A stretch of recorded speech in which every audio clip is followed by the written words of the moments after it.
That's it, man. Game over, man. It's game over. No tears, please.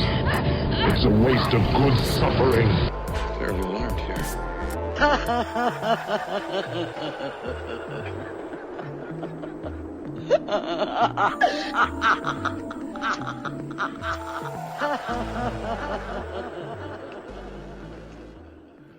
Welcome to MOTN Reviews. This is Masters of the Nerdiverse Reviews, where we review some of cinematic supernovas of the Nerdiverse and some that are not so brightly lit. You can always find this horror house of a podcast on iTunes, Stitcher, Spreaker, SoundCloud, YouTube, iHeartRadio, Google Play, and Spotify. Spotify was a tough one to get on, but we're there, and you can definitely listen to our content as you see fit. I'm, of course, your host, Mike G. And with me today, I'm happy to introduce to the Nerdiverse, Whitney. How's it going? Hi, guys. It's good. How are you? I'm doing great. It's a sunny day so far. Dogs barking, birds chirping. No, nothing to complain about. I like it. Absolutely. So, the movie that we're talking about today really doesn't need any introduction. No. I think it kind of reshaped the zeitgeist, I would say, for horror, kind of in the same vein that Scream did.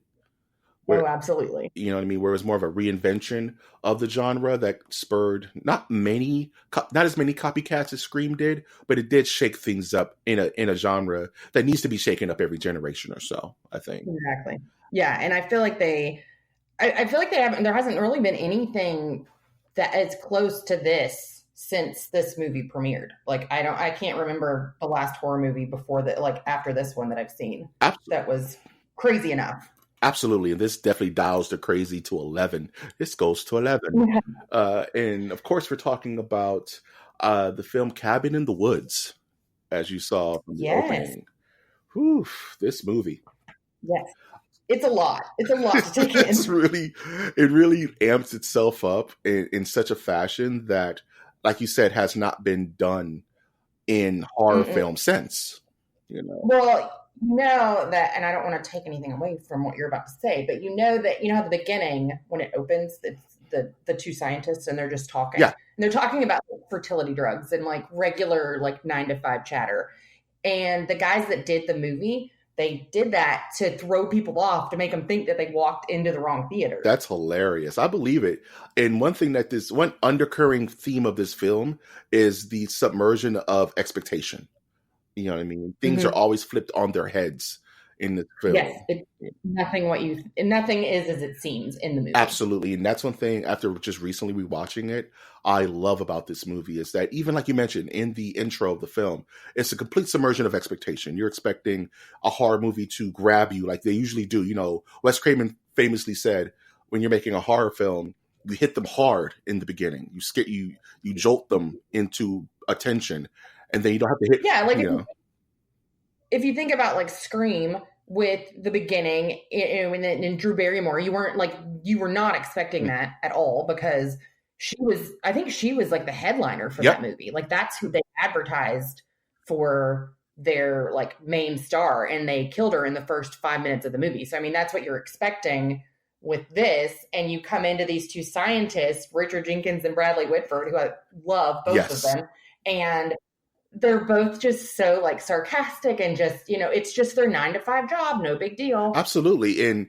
it adds a level of security that is constantly taken away from you in this movie. It's such a relax. You never know, because you can tell when something is going to have a jump scare or whatever. You can tell when something's coming. And in this, you don't really know what's going on. You have no idea why you're looking at these scientists. You have no idea why you're in a lab. Right. And they do a really good job of keeping that a secret through the whole thing. Exactly. This movie is very much carrot and the stick. You know what I mean? Where they lull you into a false sense of security with this opening that, like you said, they're just having 9-to-5 conversation, and it hits you with that jump scare intro, Cabin in the Woods. You're like, what is this movie? You're completely thrown off. Yes, it does the scream intro, like an actual scream you can hear when the titles come up, and then all of a sudden you're not in with the lab, but you're sitting there and you're like jarringly transferred into this college apartment with these college Right. kids. And this is the introduction to Dana, Holden, Marty, Jules, and Kurt, who are our titular kind of, I would say, protagonists in a way. Yeah. I mean, they're just kind of, they don't know what they are really. And we don't either. We're not really sure, because at first you think that this is just a regular cabin in the woods movie where, there's some unspeakable evil that's going to happen. And, it's going to be them running and from something with knives, like chasing them. And it is, but it's not. Exactly. At the same time. And even their introductions is a submersion of expectation, because there are certain characters that are acting their archetypal stereotype. Like, I believe Jules is the titular stoner, and he's that throughout the film. He doesn't really break that sense, Oh, Marty. Yes, I'm sorry. Marty. Thank you. That's who it is. He's the stoner. Yeah, I was like, is Jules the My stoner? I couldn't remember. He keeps that up through the whole thing. Like, it's very stereotypical. But then you have Chris Hemsworth's character, who, because of their influence, his whole entire personality adjusts as the movie goes on. Right. Well, when Jules comes into the room at first, they're shocked that she's dyed her hair blonde. And then they make a point later on that her hair is dyed blonde, and it has chemicals in it that actually make her dumber. Like, she's the dumb blonde. And then it asks more questions to where, how long have they been scoping these kids? Like, how long have they, maybe it's within the year time frame that this has to happen, because apparently they drop a line that this has to happen every year across the world. You know what I mean? Right. And all the countries compete with each other. And only one necessarily needs to complete the ritual perfectly, Right. That's it. So, they pretty much got it, like, in the bank, they think, with all these other countries. And it doesn't really work out for them. So the movie progresses as they jump into their Swiss Family Robinson RV and kind of start heading down to a cabin, which is not necessarily just really thoroughly described as who owns this cabin or how exactly they say that, it's for my cousin or something, like my uncle's old cabin. Yeah, it's like her cousin, but it's like, how did you not know that this stuff? How did you not know about that? Like, I don't know. That is a bit of a plot hole, because they're like, but I guess you could attribute it to, maybe they've brainwashed them into thinking that it's his cousin's cabin. I mean, they could use those chemicals, or at least brainwashed him to say, "Oh, this is my cousin's cabin. Go ask questions. It's on the lake. We're going to have a good time." You know what I mean? Yeah, and they would have no reason to question him. During the drive to their, what was it, Marty, the stoner character, he kind of breaks down another, I would say, underlining storyline for this film. It's that society as itself maybe needs to be eradicated, due to needing a reboot. And that, what did he say? He said, a society is binding, it's filling in all the cracks with concrete, and that's bad. Right. It's not, everyone he wants to go somewhere where he's not going to be globally positioned, as he likes to put it.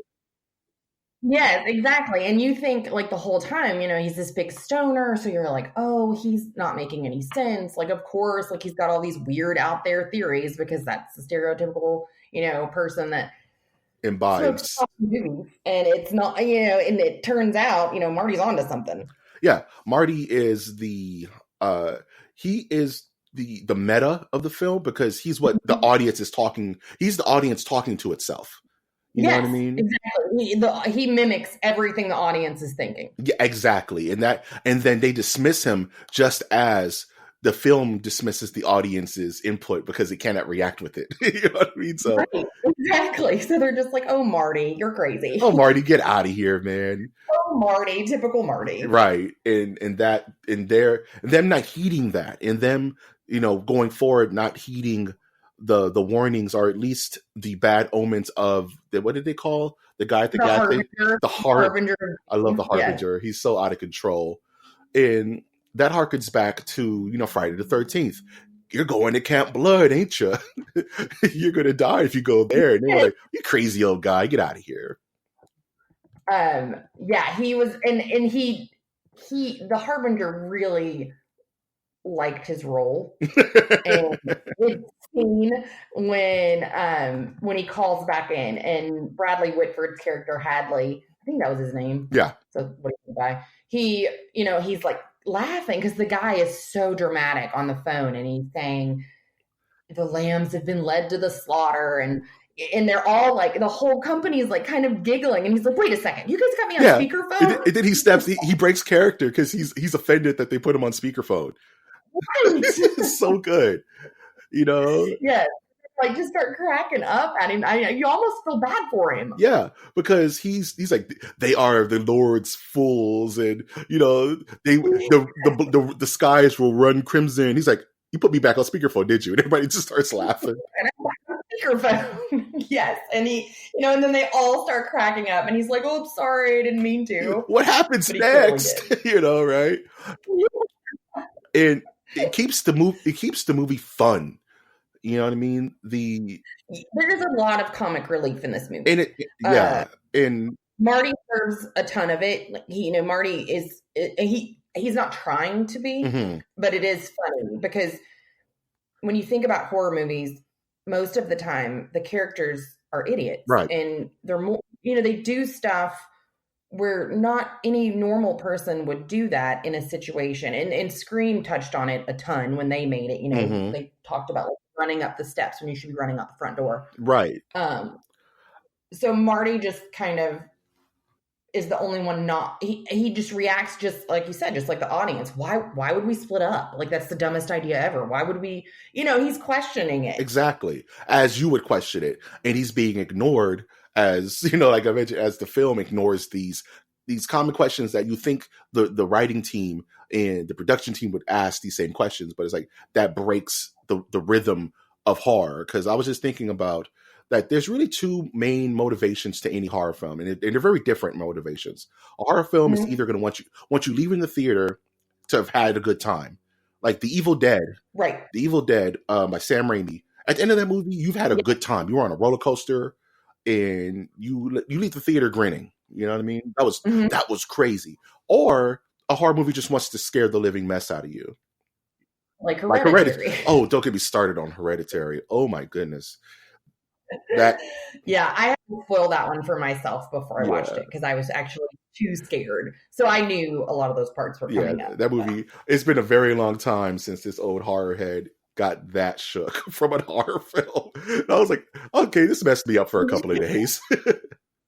Oh yeah, it'll stick with you. Absolutely. So they're at the cabin, and then you kind of start to see the inner workings of this corporation or this cabal, or you don't really get a full big picture of the corporation that's running this horror funhouse, where they're checking life sign, they're checking vitals, they're checking, pH balances. Everyone's on the screen. Yeah. You start to get the big picture of like how granular their grip on this situation is.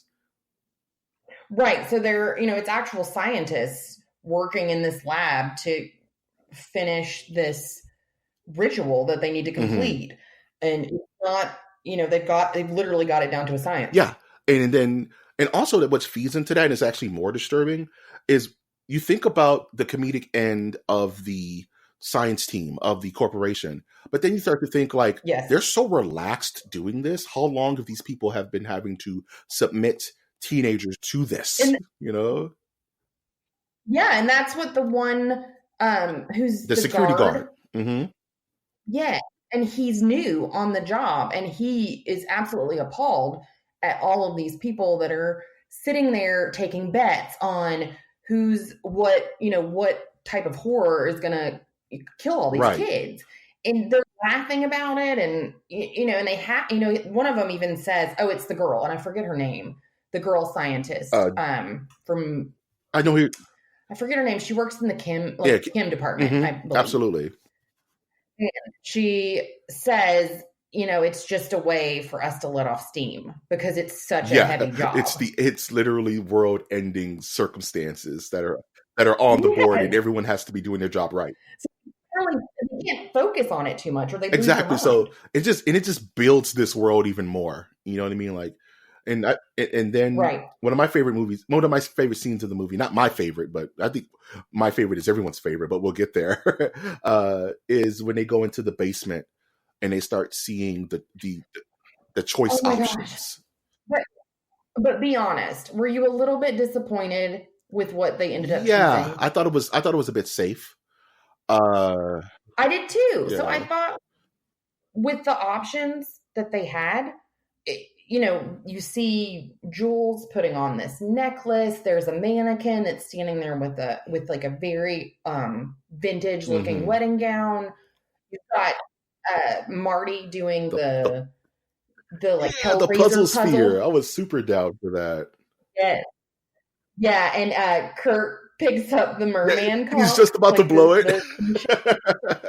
Oh yeah, so close. And then they went with the Buckners.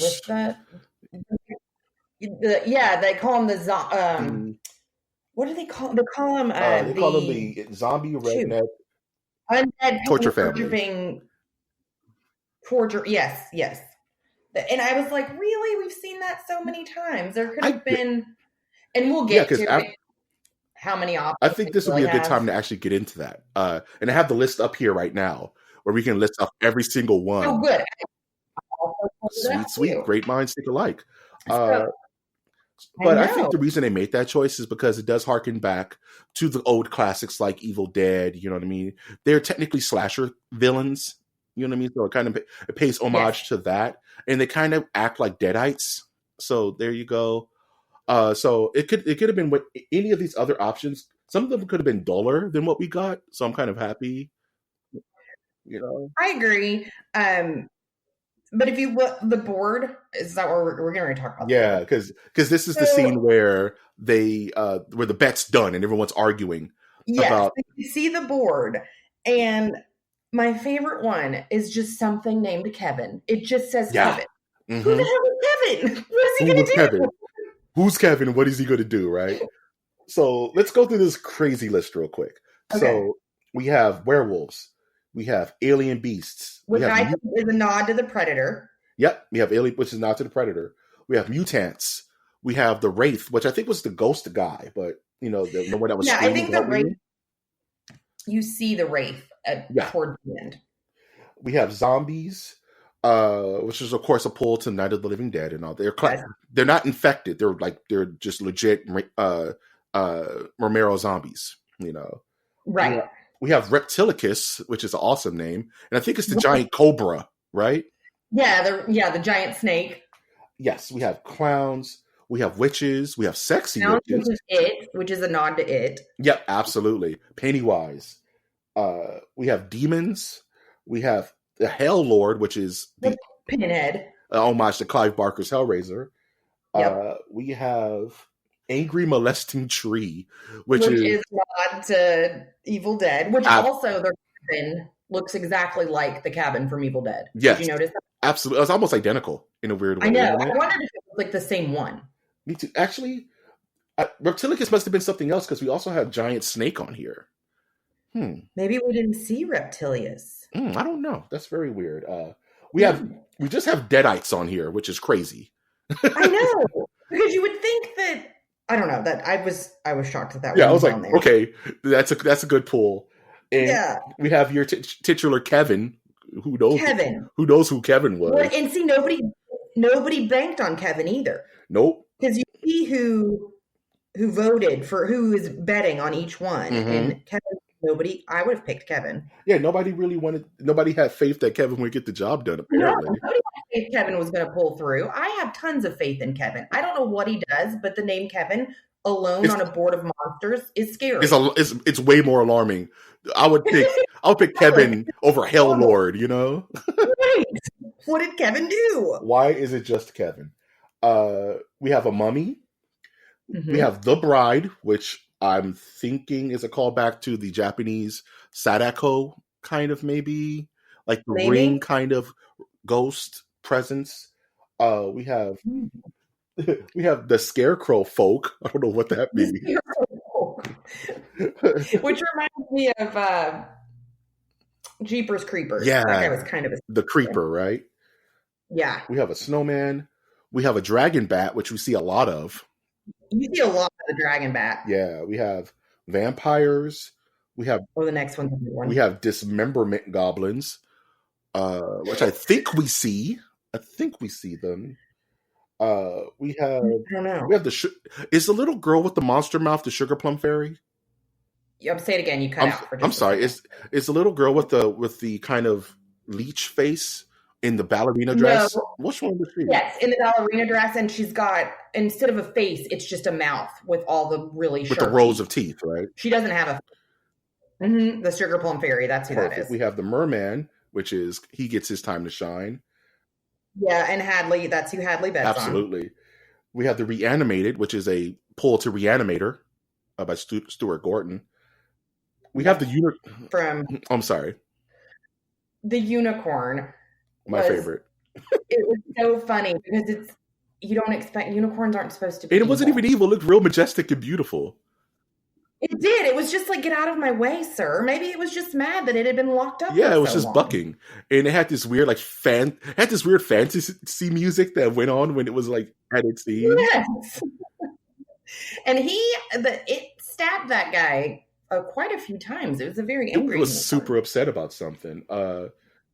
Well, I'd be upset too if I had to stay in a cage all the time. Right. We have the Huron, which I think. I don't know what that is. I think it's a pull to ancient Native American kind of like mythology. The Huron is some kind of evil spirit in Native. I could be wrong about that, but I've heard that that's what the Huron technically is.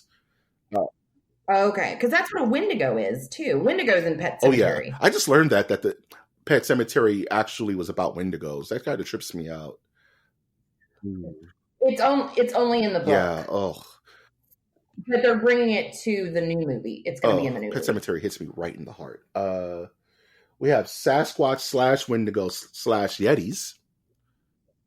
Yeah, they're all kind of grouped together. We have one of my favorites, which is just dolls. Doll. Which dolls are creepy. Have you ever seen that movie, Dolls?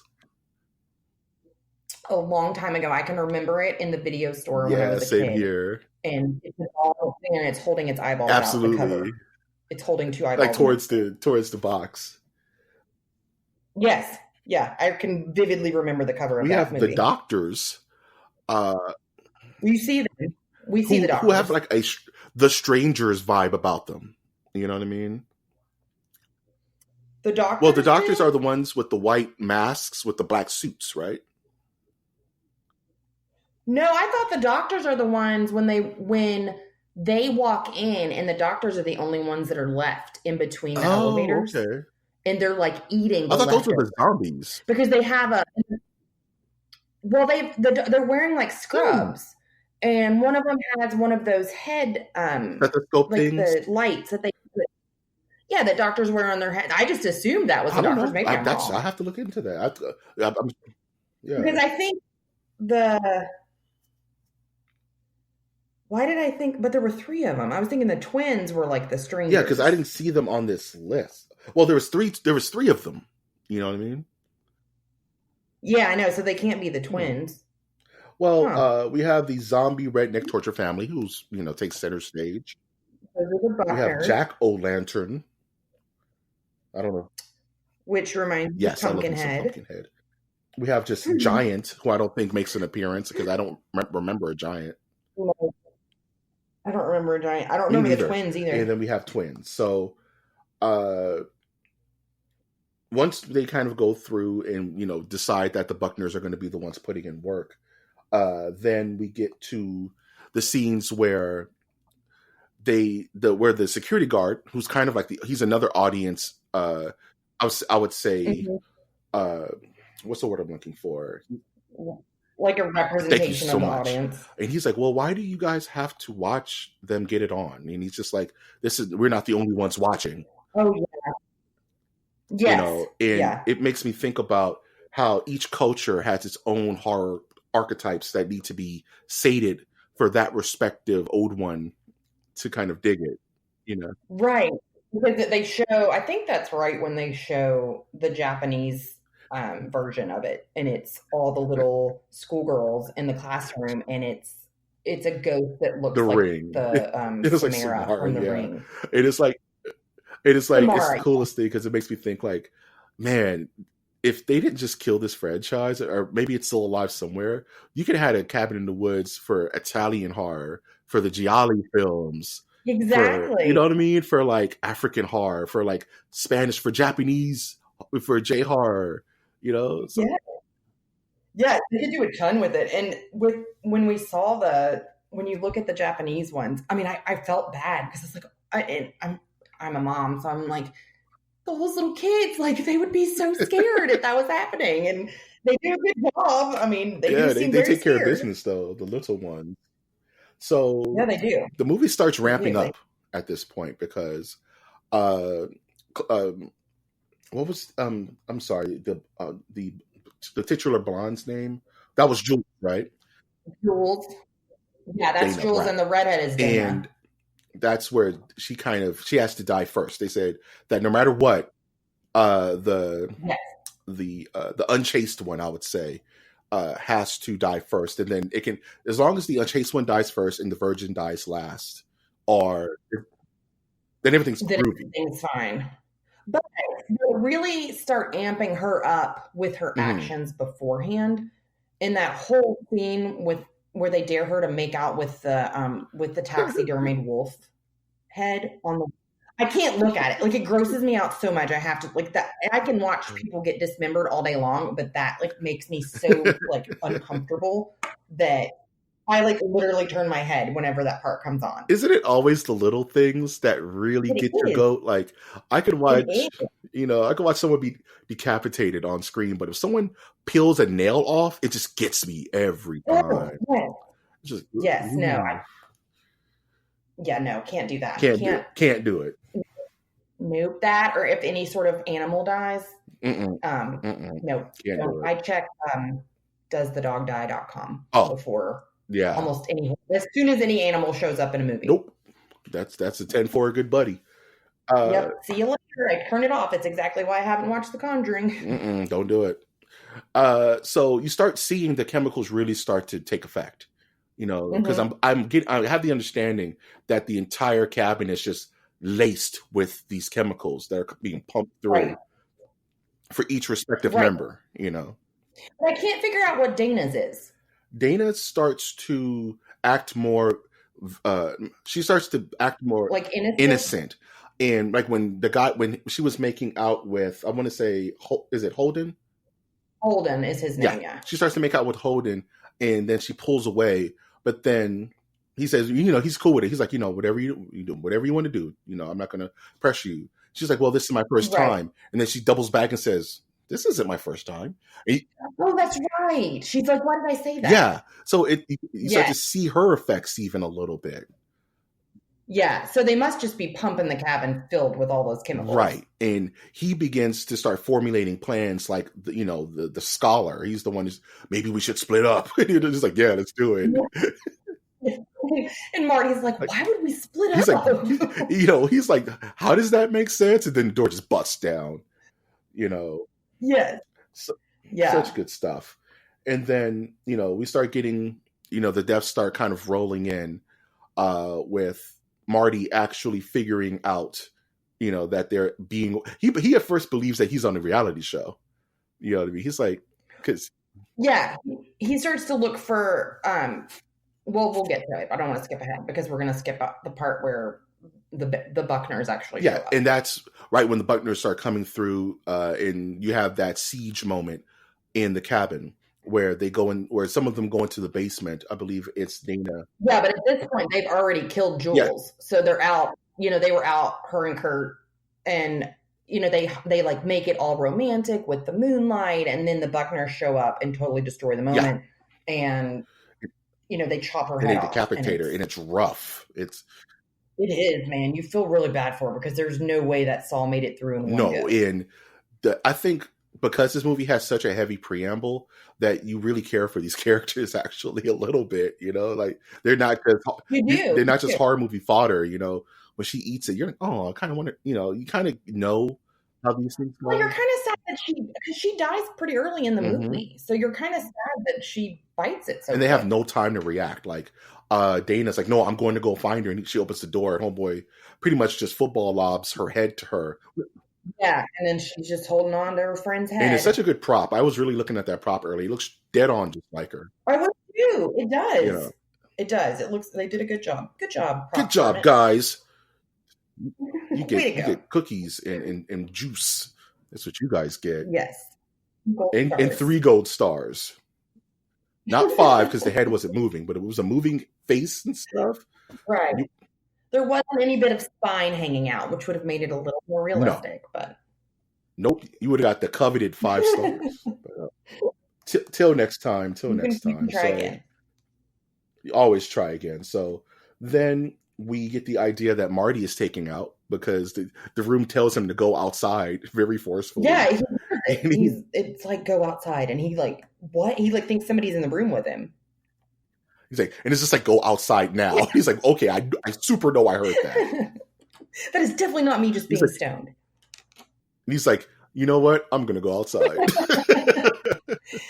and that's when they show up to take care of Marty. Yeah, Marty kind of eats it to one of the Buckner brothers or Buckner siblings. That's a really painful moment too, because don't they throw? Yeah. Or no, maybe it's Jules that they throw the bear claw trap at her. No, or do they do that to Marty?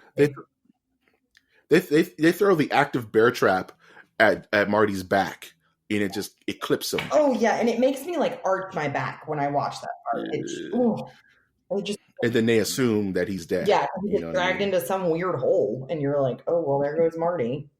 Well, there goes that. And every time someone dies, they pull like this crazy Rube Goldberg lever that indicates that one of the 5 have died, and the blood, and somehow they drain the blood of the body into the sacrificial chamber. I don't know how that works. I don't either, and I guess we're just not supposed to wonder about it. But yeah, it's one of those things. Yeah. So we're getting to the part where they try to escape the cabin. They just get in their car and go. You know what I mean? Mm-hmm. And probably the only thing that keeps this movie from being absolute perfection is that in the beginning of the movie they ruined this jump scare. They ruined the jump, and what I'm saying is that they try to get to the bridge at the last second. The dev team, as it were, take out the bridge, and Chris Hemsworth's character gets the idea. I'm just going to jump the bridge on my bike. I can do it. Yes, and this is before he was Thor, so yeah. So and everyone knew he was becoming Thor, and they're like, I just want to see this guy in action. You know what I mean? Yeah, you're kind of all excited because they actually filmed this in 2009, and it got delayed because the movie studio wanted to turn it into 3D, but Josh Whedon said no. And so he fought them, and it took him a couple years before he got his way and said, no, we're not doing it 3D. I remember this movie having a lot of whispers about it because it was supposed to come out way earlier, like you said. Yep. There was a very big pause. And you're like, what is Cabin in the Woods? That happened. Sorry, I'm cutting you off. You're good. Stuff like that happens, you assume the movie's going to be bad. I do. Right. Because in these situations, usually when the movie's being held for rewrites and reshootings and recuts, you're like, I don't know. Yeah, it's like the horror movie version of X-Men that was supposed to come out last April, and it's still not out. Oh, don't get me started on Dark Phoenix. Oh, geez. Oh, I'm not excited about that at all. But there was another one, too, I thought, that was supposed to come out, and it had like a whole different generation of X-Men. Yeah, New Mutants. It was supposed to be a comic book horror movie. Yes. So we're still all collectively holding our breaths on that one. But the gag is already up because there's a very quick shot in the movie where a pigeon or a pelican or something tries to fly across the ridge, and it hits that electric honeycomb and just explodes. So you know that Kurt's not going to make it. Right. And I wish that scene was taken out of the film, because I think the pop would have been even bigger if you saw Chris Hemsworth slam into that grid and had no idea what was coming. Well, they even showed the bird hitting the electric fence, the invisible fence, in the trailer. I hate that. And I remember seeing that in the trailer. I think that's the one thing that keeps this movie from being perfect for me. It's just because that really would have been a very big pop. I think if people would have saw that and said, "There's just no getting out of this situation," like, but you already know. So when he starts to think about it, you as an audience member are already like, "Oh, he's just not going to make it. No worries. We're just going to see him Right. scrap." You're like, yeah, you just know. It's like, well, goodbye, Thor. It was good. Yeah, he had a good run. It So was good. right. So that happens, and Dana and Holding, try to drive back and say, we're just going to drive in a direction. This thing can't be completely enclosed, right? Now, this wasn't a good. I felt like this next thing that you're going to say was a good jump scare. Oh yeah, because he's trying to relax her. He's trying to, hey, just relax. We got this under control. Everything's going to be and then a Buckner is just in the backseat chilling the whole time. Right, goes straight through his neck. Yeah, very violent death. And then he's done, and they just slam into the lake, which reminds me a lot of Friday the 13th. And then the whole scene right there. Yeah, it's super good. It's super good. But it's very reminiscent of Friday the 13th. Absolutely. And then back at the headquarters, they're partying because they think that ritual's done. It doesn't really matter what happens at this point. Oh, yeah. They're popping bottles and I mean, everybody's like raging because they're like, yeah, we saved the world.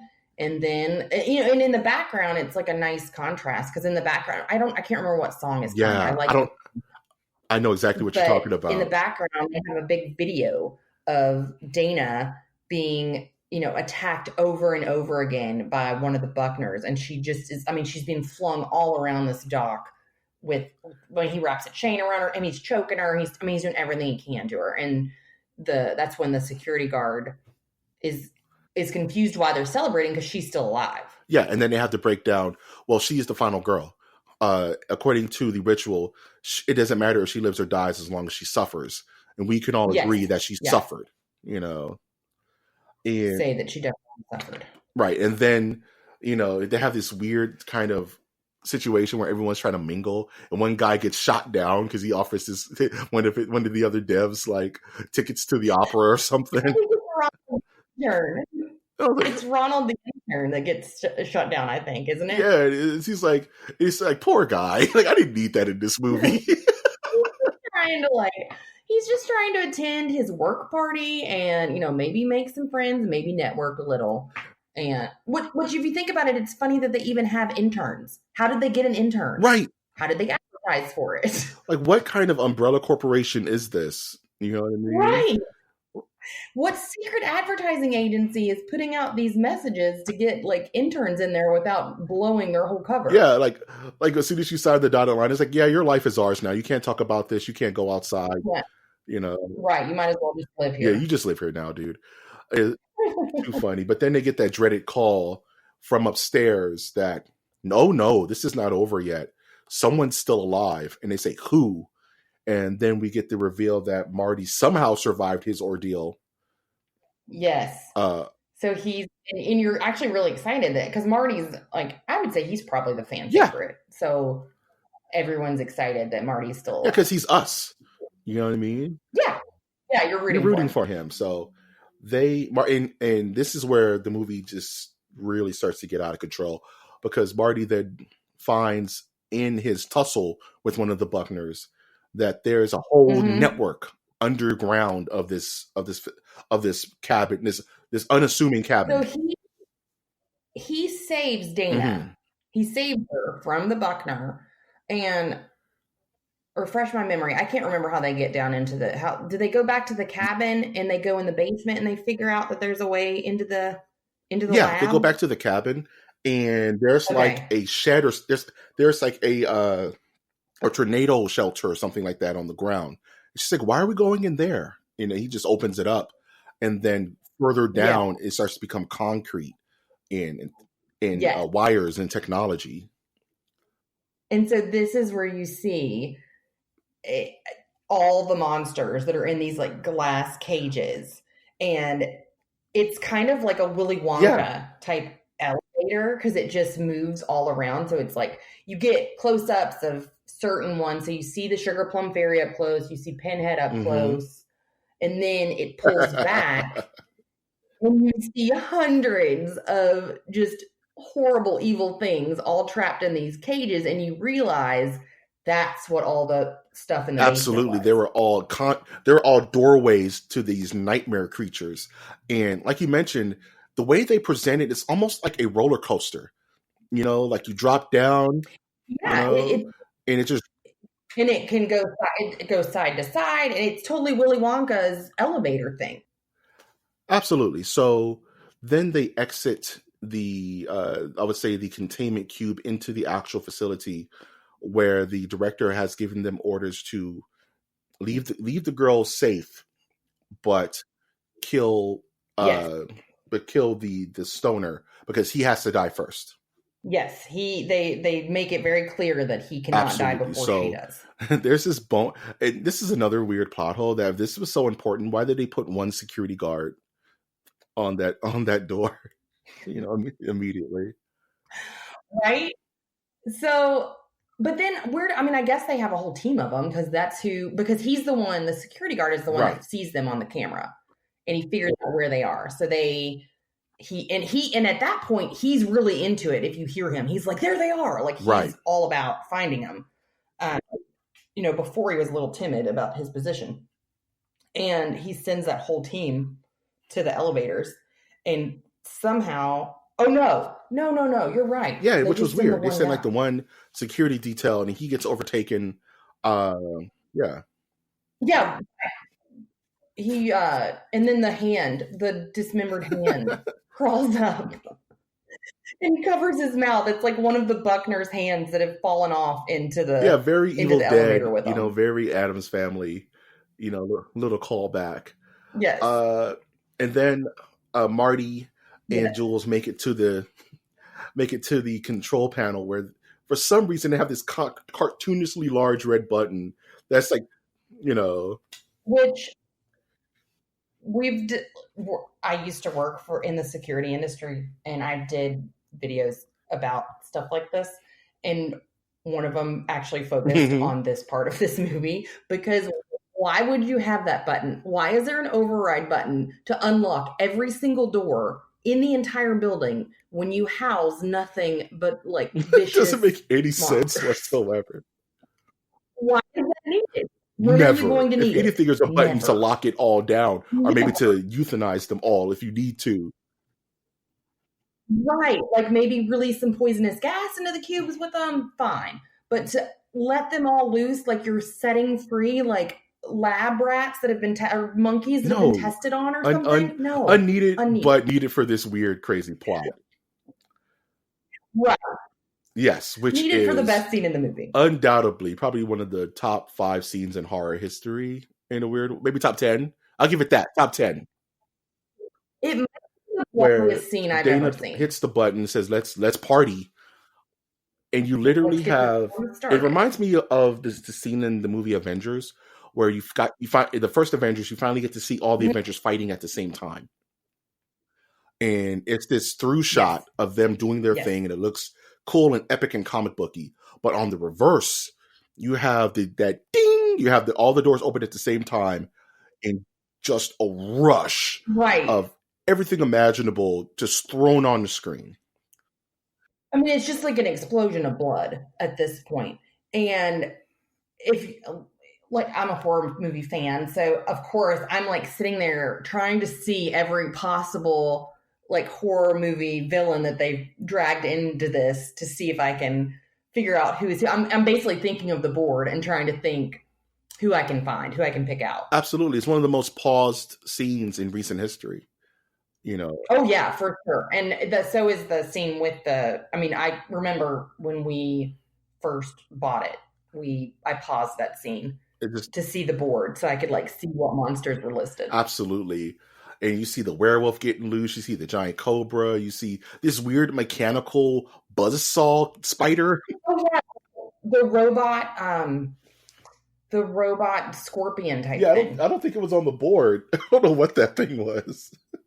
I didn't either. I was like, is it a weird transformer? Is it? I don't know what that was supposed to be. What if that's Kevin and it's like it's like what it is? From now on in my head it's gonna be. That's gonna Kevin be is some kind of acronym. You know what I mean? Yes. And the entire facility has gone haywire. These things have in 2 seconds overrode the entire building, which also Right. on a security standpoint makes me think they had no fail safes for if this situation happened. Listen, that spec writer would have been fired immediately because It just doesn't make any there is sense, no. right? Well, no, they're either in a facility like that. You either have a fail safe if you're using electric locks. You have fail safe or fail secure, and it didn't. There would never be a giant override button. Let's Right. And so you see, there's two sides of this going on. You see our titular, the titular, the final kids trying to make their way through this temple. Yeah, Dana and Marty. And you see the two office personnel, trying to get this under control.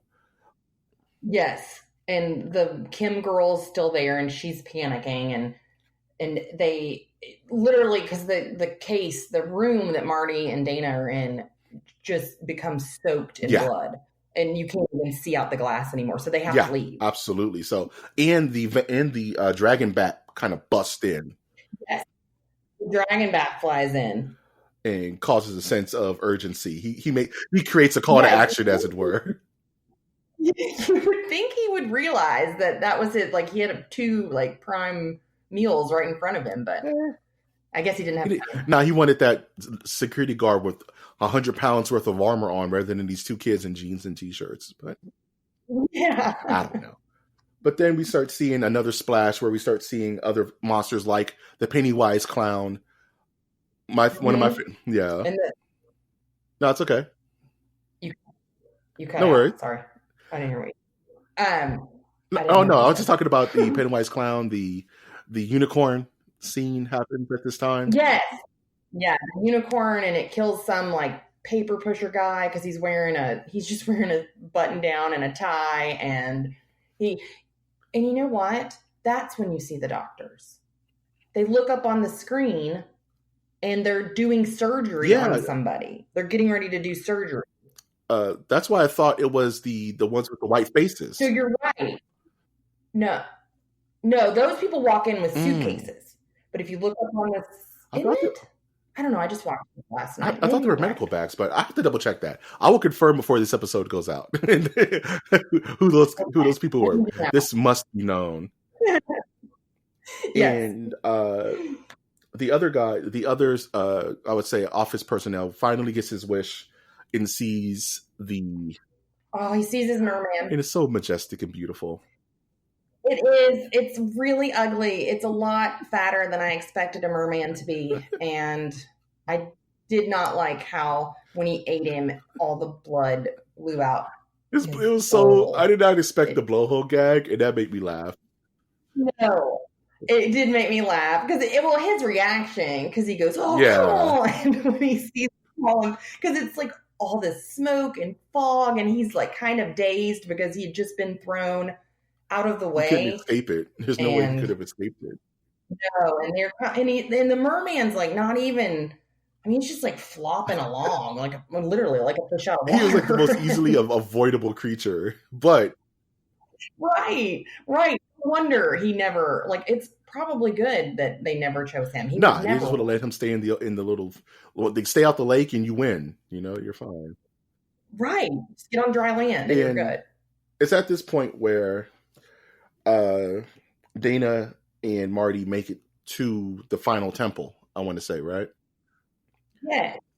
Yes. And if you remember, I pointed out that at one point, Marty saved Dana, and she isn't going to return the favor because she gets the gun from Sigourney Weaver's character, and she's totally about to take him out. Sigourney Weaver lets her know that, if he doesn't die, humanity as you know it will cease to exist.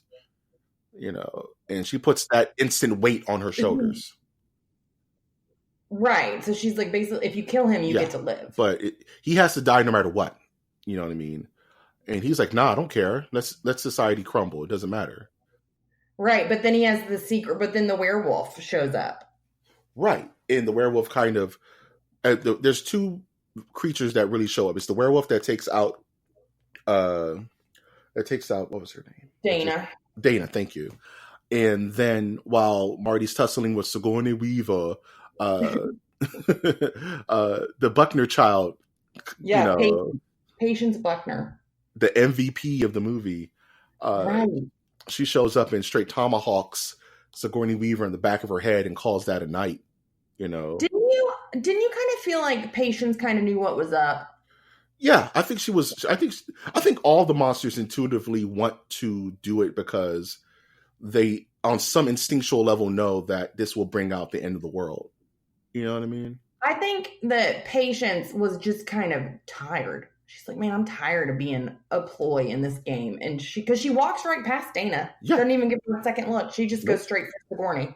Yep. Almost like she's seen her face before. Almost like she knew who she was. You know what I mean? Yes. She's like, you're the reason that this all happened. Like, you guys created me and used me for your, crazy ambitions. You know what I mean? Yes. So. And she straight tomahawks her in the back of the head. And we get with her one little arm. With her strong hand, Her strong arm. This is my strong arm. Sorry. So yeah, and then are perfectly fine waiting on the steps. Yep, we're perfectly fine waiting on the steps. They're apologizing to each other. My bad for trying to kill you. She did seem sincere. I'll give her that. Yeah, and he was like, don't worry about it. My bad for ending the world. I won't let it happen again. Yeah, let's let someone else give this a shot. Yeah, he's like, it's time. And they're both sitting there and they're just smoking a joint. And I will say that I do kind of feel like, when the hand shoots up at the end and takes everything out, it's like the hand of one of the ancient gods. Oh yeah. It's a little corny. I wish it was something like a tentacle or some. Something like Lovecraft. Thank you. Lovecraftian style. You took the words right out of my mouth. Something like a Lovecraftian unknowable, Yes.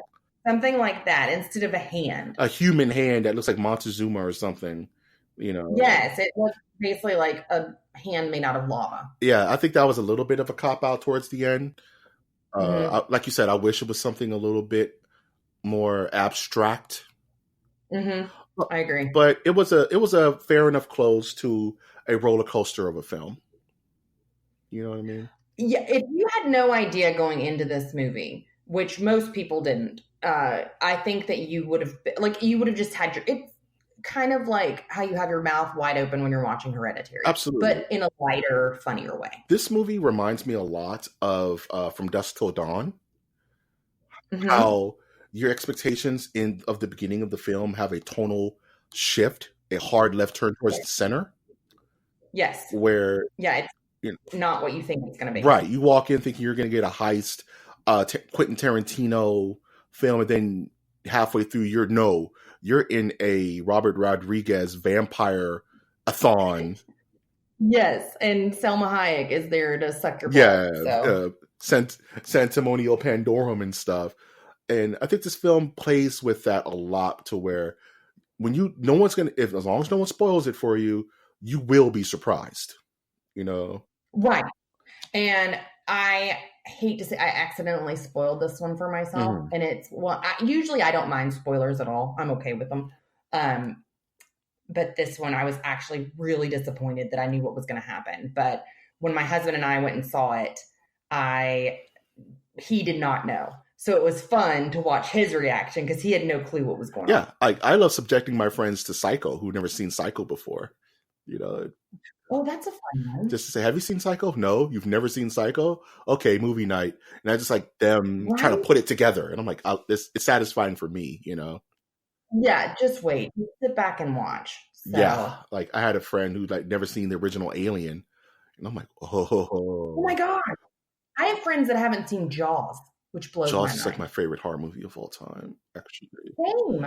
Oh my goodness. So, Whitney, for this film, we like to do a 0 to 5 star rating, meaning 0 being you would set it on fire and watch it burn, or you would call it the apex of horror cinema.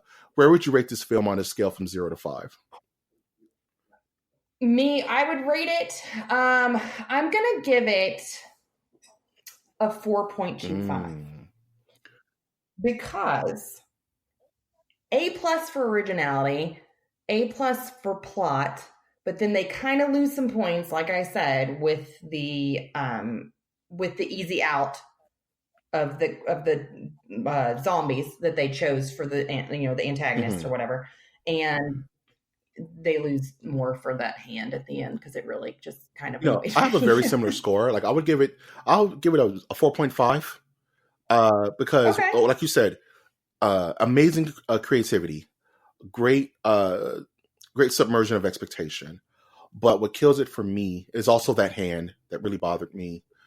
It kind of was a wet thud at the end of the movie, Yes. and also the bird in the electric net that really bothered me. Oh yeah, I forgot Those are about that. But yeah, that's the same. It that gave it yeah, away. it totally ruined that scene for me, and it kind of left a bad taste until the pop where all the monsters rush in. That kind of put me back on board. Yeah. But it brought you back up. You were like, okay, I'm back in. I'm back at 4.5. We're good to go.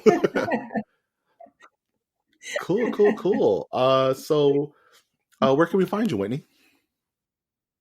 So I am the content director at spinsucks.com, which is a professional development company for up-and-coming communications professionals. And so you can find me at Twitter at wit_danhauer. And that's about it. That's my favorite social media platform, so that's where I am most of the time. Nothing wrong with that. Twitter's my favorite as well. Yeah, So it's a good one. It's a very good one. Very good way to find like-minded individuals and build a community, which we hope we're doing as you're listening to this episode. Yes. And yes, and you can always find this episode on @mnerdiverse. That is @mnerdiverse, where you can always see our daily content. I'm always posting crazy stuff, posting polls, asking questions, answering questions. We're just we're a big happy family on Twitter. Yeah. With Punch and Pie. Exactly. That's how I found you guys. Yep, and I'm very happy and want to thank you from the bottom of my giant comic book heart for you being a guest on this episode. I really appreciate it. Yeah, thanks for having me. I had a blast. Perfect. And if you're listening to this and would like to support us monetarily, we have a Patreon at mastersofnerdversecast.com where you can donate the infinitesimal amount of $1 a month, and that would help support the channel and make us stronger like a bull. But if you wanted to support us non-monetarily, you can always leave a like on our content, subscribe to our channel, and leave a comment letting us know how we're doing. I've of course been your host, Mike G, and I will always ask you to look towards the skies. Look towards the skis.